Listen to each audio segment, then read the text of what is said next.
అబ్బా! వంకాయ పచ్చడి వేడి వేడి అన్నంలో నెయ్యి వేసుకొని తింటే అబ్బా! ఎక్కడో స్వర్గంలో ఉన్నట్టు ఉంటదండి. అలాగే ఈ వంకాయని నేను ఒక పావు కిలో వంకాయ ఉంది నా దగ్గర ఒక పెద్దది. అది కట్ చేసుకున్నాను. ఇలా పెద్ద పెద్ద పీసెస్‌గా దీనిని చక్కగా ఆయిల్‌లో ఫ్రై చేసుకున్నాను. మరీ ఎక్కువ ఫ్రై చేయొద్దు. లైట్‌గా ఫ్రై అయితే చాలు.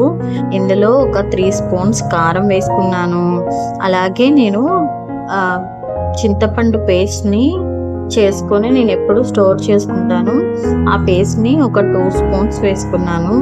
అలాగే రుచికి సరిపడా ఉప్పు, అలాగే ఇందులో రుచి పెరగాలంటే ఆవాలు, అలాగే మెంతులు 2 చక్కగా ఫ్రై చేసుకొని అది పౌడర్ చేసుకోవాలి. నేను అది కూడా స్టోర్ చేసుకున్నాను.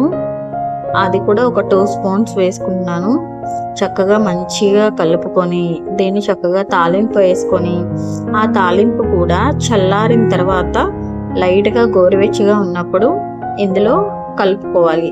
కరివేపాకు, వెల్లుల్లిపాయలు, ఎండుమిరపకాయలు, ఆవాలు వేసుకొని చక్కగా మంచిగా కలుపుకొని ఒక్క 1 డే పక్కన పెట్టి తింటే చాలా బావుంటుంది.